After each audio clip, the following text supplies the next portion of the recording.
Inscrire des apprenants. Il y a de nombreuses façons pour vos étudiants d'accéder à votre cours.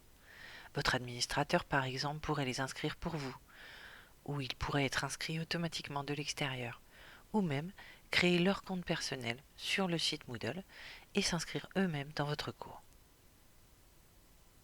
Dans cette vidéo, nous allons voir comment vous, enseignants, pouvez ajouter manuellement des étudiants à votre cours et comment vous pouvez découvrir d'autres méthodes grâce auxquelles ils peuvent accéder à votre cours. Pour effectuer ceci, nous descendons dans le bloc Administration, puis cliquons sur le lien Utilisateur. Les deux méthodes qui nous intéressent ici sont méthode d'inscription et utilisateur inscrit. Attention, inscription, c'est comment les étudiants arrivent dans votre cours, alors qu'authentification indique comment ils arrivent sur le site Moodle.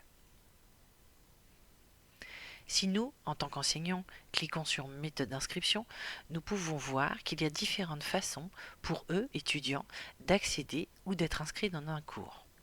Le premier que nous voyons est appelé inscription manuelle. Ceci veut dire que les étudiants peuvent être inscrits manuellement par l'enseignant. L'utilisateur ici est elle-même enseignante et est déjà inscrite. Notez que pour notre MOOC enseigné avec Moodle sur le site Moodle, l'inscription manuelle n'est pas disponible. L'accès invité a son icône qui est fermée, ce qui veut dire qu'actuellement aucun invité ne peut voir le cours, mais l'enseignant peut activer cela en cliquant sur l'icône. Auto-inscription permet aux utilisateurs de s'inscrire par eux-mêmes en cliquant sur un bouton. Elle est actuellement désactivée car l'œil est barré. Cliquer pour l'ouvrir donnerait la permission aux étudiants d'accéder au cours par eux-mêmes.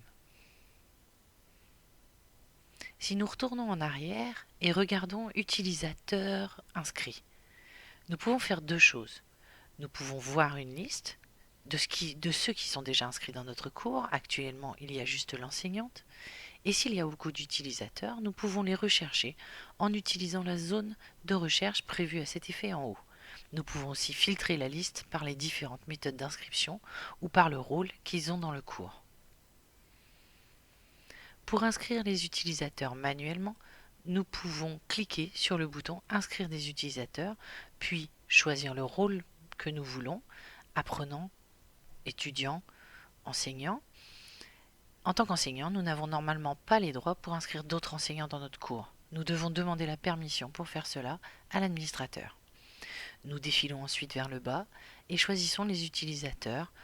Par exemple, pour inscrire cet étudiant, nous cliquons sur le bouton Inscrire, puis nous pouvons continuer ainsi et finir en validant l'inscription des utilisateurs. C'est très bien si nous avons juste quelques utilisateurs. Toutefois, si vous en avez beaucoup, il serait utile d'examiner d'autres façons de leur autoriser l'accès.